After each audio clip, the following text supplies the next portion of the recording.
Is there any utility in shame? We're turning a big Yeah. leaf here. We're Yeah, turning a yeah. leaf here. Because shame is known to provoke radical action Yeah. sometimes. Um, and our position too, in terms of others, and I don't necessarily agree with this, but we have a cancel culture. We hear about it all the time on the news and Yeah. social media. And I was actually interestingly reading about Kevin Spacey Mm. today. He appeared on Piers Morgan's show the other day and broke down in tears and said, and he went on Lex Friedman's podcast. And I don't know the ins and outs on what he's done, but he admitted to, going too far on many occasions. Yeah. And then he talked about how he's been humbled and, how he's realized the value of forgiveness and redemption. And there was a big debate going on saying, can someone like Kevin Spacey doing the things he's done be forgiven? Yeah. But I bring this up in a sense that he's someone that has probably gone through a lot of shame, Yeah. and is there, well, going back to the key question, is there some utility in shame? Is Yeah. it effective at all? Should it be completely removed? Is shame effective? Absolutely. It is extremely effective. That's why the adversary uses it, right? Guess what else is effective? Sometimes lying is effective, right?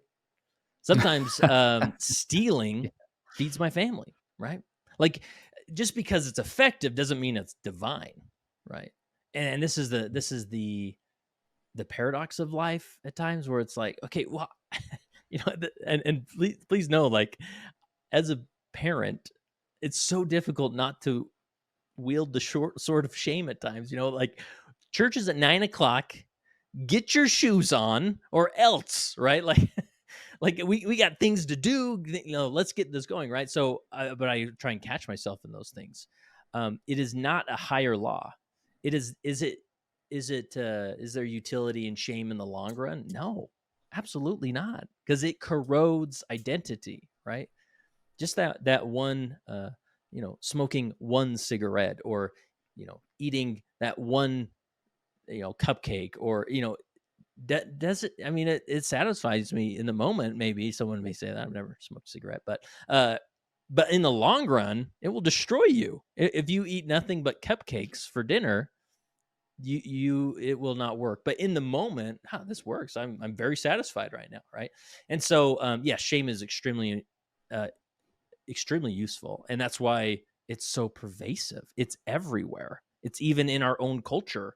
This because at times it works. Like, there was a level of shame that got me on my mission, but in the long run, if I live my life, and many people do, sort of this drum of shame, they can't help but throw their hands up and be like, I can't do this anymore. It's corrosive. Absolutely. What are some practical tips then, saying that, to rid ourselves from this unhealthy mindset, Yeah. and to be able to, as the subtitle of the book so effectively says, remove shame from the gospel of grace Yeah. in our own discipleships? What would you advise? Yeah, no, that's a great question. So I would start with first recognizing when shame is present, and recognizing the source of that shame. So, feel, in your own case that you describe, having those hard moments, thinking, huh, I I recognize that the adversary wants me to feel really bad about how the calling's going, or really bad about how I am as a parent, or as a, as somebody who has a wayward child. Like, I'm recognizing that. That hurts, right? Because there's nothing, I want to be clear, there's nothing wrong with feeling that shame, or having that moment. Like, oh, I'm doing it wrong if I'm feeling that. Like, no, that's a extremely mortal experience. And to sit with it, but recognize it as something that's not you. Like, I know who my identity is. And to go to that identity statement, Moses, right, being tempted by the adversary, says, behold, I am a son of God. Like, that was the mic drop moment that Moses told Satan, I am a son of God, right? Get thee hence. So he approached it with identity statements. So the more identity statements we can have in our life, the better, right? And I mean, the message from President Nelson is so powerful, right? I always miss one or two, but I'm a child of the covenant. I'm a child of God. What's the other one? I'm a disciple of Jesus Christ. Something like he gives us, these are the identity statements. Like hold on to those because that will get you through life, right? So recognizing it, that you're feeling this moment of shame, like, I feel like worthless. Like I'm just failing. Great. I'm experiencing shame. What's some identity?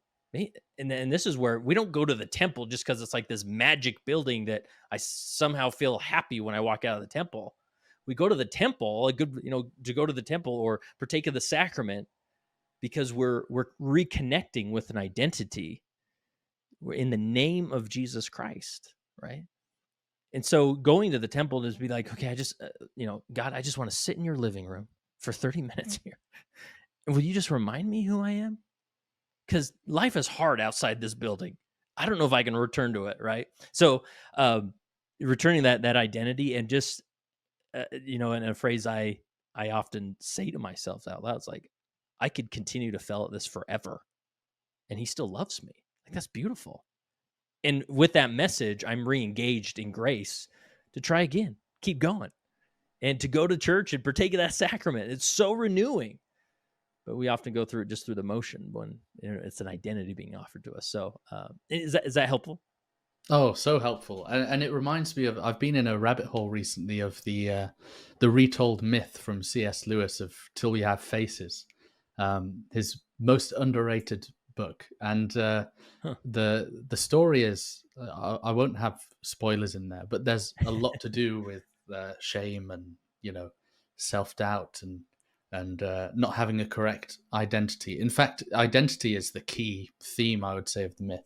Yeah. And one of the quotes in there that just stood out to me when you were saying that, see if I can find it. I'll have to edit this a little bit. Oh, yeah. So this is the myth of Psyche and Orual, and there's a conversation that happens. It's just very brief, but I think it's impactful. And Psyche says, "I felt ashamed. But of what, Psyche? They hadn't stripped you naked or anything. No, Maya, ashamed of looking like a mortal, of being a mortal. But how could you help that?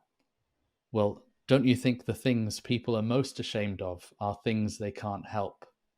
And there's so much, and kind of the myth deals with false love, a possessive love, the wrong kind of love, and how that can be destructive to us and have, cause us to encounter these things like shame and guilt. And they discover this kind of godly sacrificial love that is more motivating and deals more with identity and sacrifice, and they say, "Never again will I call you mine, but all that is mine shall be yours." And in terms of discovering what true love is, and it's caused me a lot to reflect on how do I understand and perceive the love of God.